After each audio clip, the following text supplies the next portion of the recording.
Hello and welcome to all our viewers in Nigeria and around the world to Midday News on Global Television. Coming to you live from the nation's capital, Abuja. I am Sadia Yakubu. A quick reminder that Global Television is on DSTV channels 365 and StarTimes channels 276.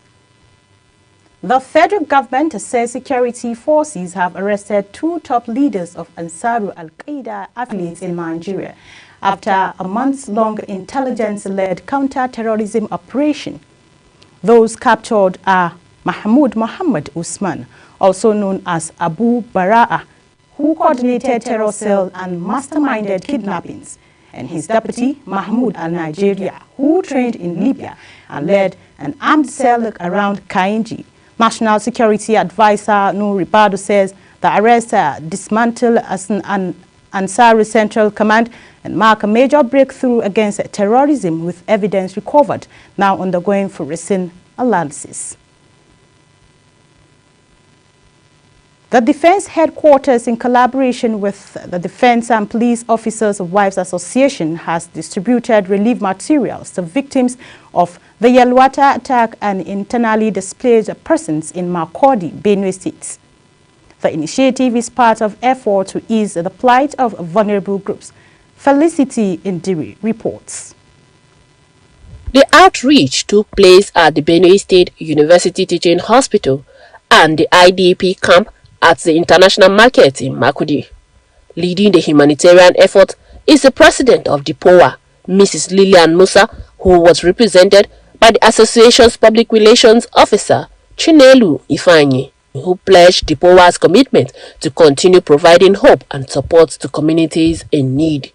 We were here when the incident occurred, and we are here again. And today, I'm happy to know that most of the patients are out of the hospital, and then we just saw new patients again from the recent attack.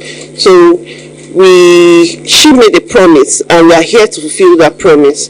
Also speaking, the Chief of Defense Civil Military Relations, Rear Admiral Olusoya Bankole, highlighted the importance of the gesture in fostering military-community relations.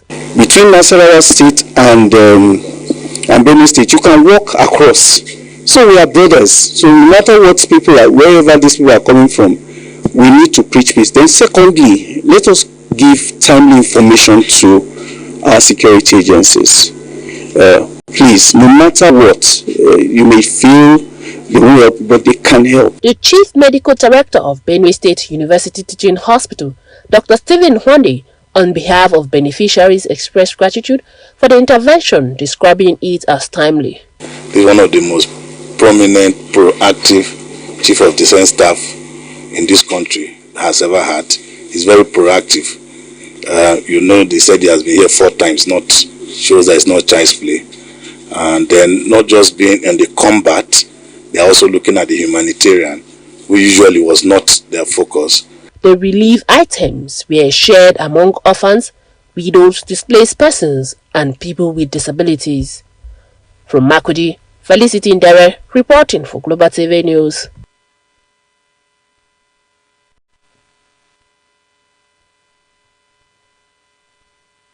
Omosade Igbenedion of the All Progressives Congress as winners of the Edo State Central Senatorial vs. Federal Constituency by elections. Respectively, Igbe will replace Governor Monday Okpebholo in the Senate, while Igbenedion returns to the House of Representatives after defeating PDP's Johnny and ADC Sandra with 77,053 votes. APC's Garba Yao Gwarmai has won the Gari Sanyawa supplementary election with 31,472 votes against NNPP Yusuf Ali Maigado, while NNPP's Dr. Ali Kiawa clinched the Bagwai Shanunu Assembly by election, pulling 16,198 votes to defeat APC's Ahmadu Kadamu. The result, announced by INEC returning officers, followed tense scenes at the Commission's Kano office, where NNPP supporters protested alleged attempts to manipulate the Gari Zanyawa outcome. The Independent National Electoral Commission has declared Emmanuel Nwachukwu of the All Progressives Grand Alliance winner of the Anambra South Senatorial by-election. Nwachukwu polled 90,408 votes to defeat Azuka Onwokosa of the APC, who scored 19,812 votes, and Donald of the African Democratic Congress, who got 2,889 votes. The election was conducted to fill the seat left vacant by Senator Ifeanyi Ubah, who passed away in 2024. The PDP candidate Folajimi Oyekunle has been declared winner of the Ibadan North Federal Constituency by-election with 18,404 votes. He defeated APC's Adewale Olatunji, who polled 8,312 votes, while ADC's Femi Akin Alamu and APGA's Olabisi Olajumoke trailed with 88 and 40 votes respectively. Oyekunle now replaces the late lawmaker Musliu Akinremi, known as Jagaban, whose death created the vacancy and necessitated the poll.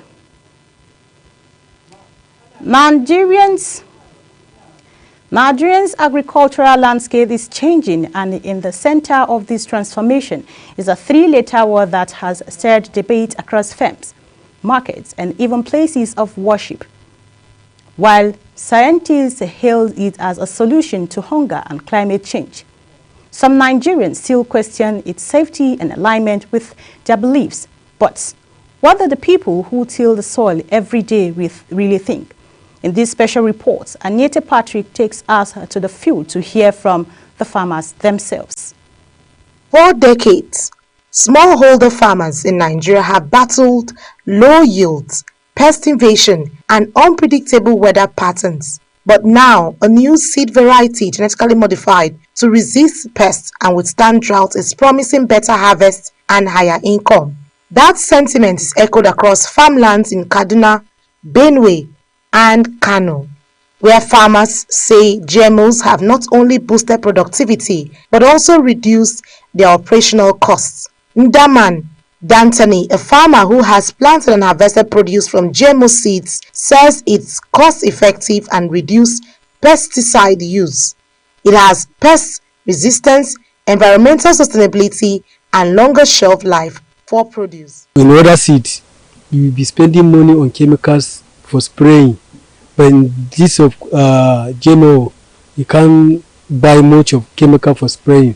Well, the narration is actually changing gradually in Nigeria when it comes to genetically modified organisms, where we have farmers also giving us their perspective to how the seedlings has helped with production and also boost food security in Nigeria. According to the Director General of the National Biotechnologies Research and Development Agency, Professor Abdullahi Mustafa, one of the most pressing issues facing Nigeria today is how to feed a growing population in the face of mounting climate challenges. Scientists, researchers are working with governments to demystify biotechnology and foster dialogue about the safety, ethics, and benefits of GMO technology in agriculture. We need to work hard in terms of providing food for our nation. And to provide food in our nation, we need to use science and technology. And to use science and technology, we need to give an insight of what is going on to produce what for the farmers to use. Beyond profits, scientists like Dr. Rose Gidado of the National Biotechnology Research and Development Agency points to broader benefits, less environmental damage, longer shelf life for produce, and reduced need for harmful chemicals. In genetic engineering, there's a foreign DNA that you have to bring into the crop that you want to actually, the crop maybe that desires, of course, maybe it desires a new threat in it, especially insects and maybe pest resistance. But not everyone is convinced. Critics link GMO foods to health concerns like cancer and liver problems, claims that researchers firmly reject, insisting the crops undergo rigorous safety checks before approval. We have asked many of them several times for risk assessments and they never provided it to us. And that's because the risk assessments that was used in Nigeria from information from NDMA is from the EFSA risk assessment, which is just for 2 years. And 2 years is not enough to evaluate the impact of GMOs on our health, on our environment, and also generally. While some Nigerians say GMO produce is dangerous, this farmer begs to differ, saying he has eaten it as well as his family and they are fine. In terms of consumption, just as I said during the time of a maize interview, it is palatable, it's consumable, it has no harm. I have eaten it for several years. I'm still like before. Following the myths around genetically modified organisms and also the issue around BPR, cowpea, I decided to take a narrative of the story myself, come into the farm and see what this is about. I'm practically in a farm here that has the planting of BPR cowpea, and visibly you can see where this is actually growing so well. Look at the flowers come now in the rainy season, showing that this can actually grow better and give you good yield. I am Aniete Patrick, reporting for Global TV. In Nigeria, mental illness is still widely stigmatized too often. It is seen as a spiritual weakness or madness rather than a medical condition requiring care. From academic pressure and unemployment to social media stress and insecurity, more and more Nigerian youths are battling mental health challenges, often in silence. Our correspondent has the details. With over 60% of the population under 25, the nation's greatest asset is one of its most vulnerable. Nigerian younger people are facing a storm of stressors, unstable education systems, high unemployment, rising insecurity, and crushing social expectation, often without emotional support or access to mental health care. According to National Bureau of Statistics, youth unemployment stands at over 40%, leaving many with a bleak outlook on the future. It's the genetic factor, the issue of inheritance. One could inherit the risk or the propensity to develop mental health problem from his or her parents. So hereditary factors play a very important role. Then we have environmental factors too. Environmental factors can be the issue of drug use. Social media adds another layer of strain. While it connects, it also fuels unrealistic comparisons, cyberbullying, and addiction, all of which can trigger or worsen mental health issues. That is drug misuse, it causes mental hurt, and also parental effect. So that also can cause a mental hurt. And a lot of people graduated and then there's no job, nothing. And then the people like me, I have about 5 graduates, which is my son, and I'm still the one that is feeding them. Economic factor, the situation of the economy now, especially in this country we are, is very bad. That alone can also contribute to bring about mental health, sanity in youths. Despite the odds, change is happening from youth-led mental health clubs in schools to NGOs offering free therapy. A quiet revolution is building. There is no health without mental health, and yet so many young Nigerians are falling through the cracks. If you or someone you know is struggling, please reach out. A list of verified mental health resources is available on websites. Mental health is health, and Nigerian young people deserve to thrive, not just to survive. I am Sadia Yakubu, reporting for Global Television. As Nigerians prepare for the 2027 general elections, Imo State Governor Hope Uzodinma has called on the media to remain fair, balanced and professional in their coverage. The governor made this appeal while hosting members of the Nigerian Guild of Editors, led by its president, Eze Anaba, at the government house in Owerri. Amarachi Ibe has the details. Imo State Governor Hope Uzodinma says, Accurate reporting is key to sustaining national stability, noting that both politicians and journalists carry a shared responsibility in protecting Nigerians' democracy. The governor further reassured journalists of his continuous support, adding that a strong partnership between the press and the government remains vital for a thriving democracy. Indeed, as we move closer to the next general elections, the role of the media becomes even more critical to the stability of our democracy. As I've said before, we will rely on you to show us the path to follow. In his response, the president of the Guild of Editors, Eze Anaba, thanked the governor for the engagement and extended an invitation to him to attend the Guild's annual conference coming up October. It's also important, Your Excellency, to also tell you that in October, the Guild will be having its annual editors conference. On behalf of my colleagues, I want to officially invite you. So, as a friend of the editors, it's important you honor us with your presence. Thank you. With the 2027 general election drawing closer, the call for media responsibility underscores the critical role of the press in shaping Nigerians' democratic journey. From Owerri, Amarachi Ibe, Global TV News. Markets remain one of the busiest and most vital parts of daily life, but poor sanitation in these trading hubs often poses serious health risk. From blockage drainage to piles of refuse, the environment can quickly become a breeding ground for disease. Now, a renewed sanitation campaign is sweeping across markets to keep them clean and safe. Kabir Hassan reports.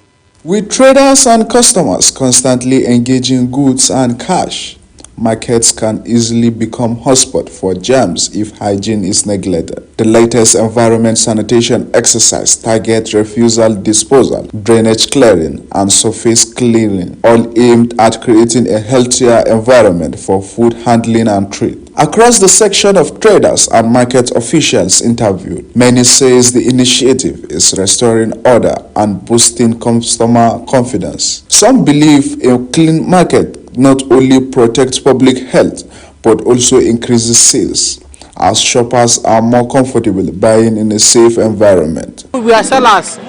We are not receiving customers based on how the market is. We will get back, but the dustbin and everything, the market is dirty. And those people who are selling meat, what they push the water from inside their own shop, and the thing will be following here. We beg if they can help us do a small water, go down, which is can pass, go to where they are selling chicken. Customer not agree entire, it dey affect us. If they affect us, we not dey sell anything. Because any customer when see this environment and then they go. So we not dey sell anything. If government go fit still help us, come arrange this place now. In the markets, residents and visitors encourage stronger enforcement of sanitation rules, along with more waste bins and drainage maintenance, while calling for continuous public awareness to ensure that environmental hygiene becomes a habit, not just a monthly event. I think they can just know how to channel the drainage system and maybe know how to build the market properly so that when rain falls, it doesn't litter the market so much. Across section of the interview, market officials have named areas where the government can work on to help improve good sanitation hygiene across markets, while calling on traders to ensure proper use of waste bins and use of drainages across the market. The government help us to do only the gutter, to clean the gutter for us, but we try cleaner every day by day. If it is raining season, the water can flow freely. They have to remove the dirty that is in the gutter so that the place will be free and clean. The aftermath of flood is clear in Abuja at some markets. Murky water mixed with waste has taken over walkways, disrupting businesses and posing health risks. Market users say this is a wake-up call for proper drainage maintenance and responsible waste disposal. I am Hassan Kabir, reporting for Global TV News.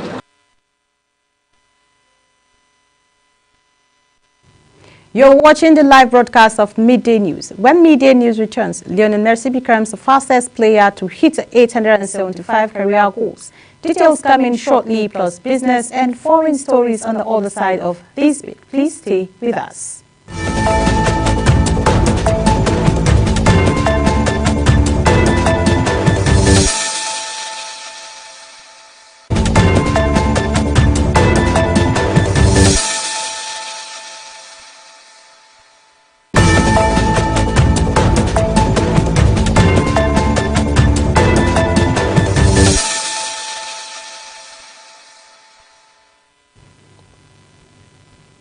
Welcome back. And now business news. The Congressional Lenders report shows Nigeria has received nearly $4 billion in fresh IDA loans in just 2 years, underscoring the country's heavy resilience on low-interest long-term financing. By only Bangladesh and Pakistan now owe more, while India has supplied behind Nigeria due to faster payment and reflecting the shifting dynamic among the world's biggest borrowers. After months of rising costs, prices of some staple foods have begun to drop in some parts of the country. But the relief is uneven, and for more families, putting enough food on the table remains a daily challenge. Zara Nasir reports. This recent decline in the cost of some essential commodities is seen as a welcome development following a year of soaring food inflation. However, the reduction is not uniform across the country or for all food items. In 2024, the cost of staple foods doubled within months, eroding purchasing power and leaving many families struggling to eat 3 square meals a day. Today, while prices of certain items have eased in some markets, the relief has not reached every corner of the country. To understand the real impact, we spoke with traders and shoppers to get their views on the situation. The problem is the transportation is very good. Even if we buy less price, when we take the transport is there is no person that confidently take 3 square meals a day. Confident, I mean. It's not just eating what you want. It's lower than last year because people are complaining there is no money. In as much as the price is coming down, this year better than last year's. That's on the more so sometimes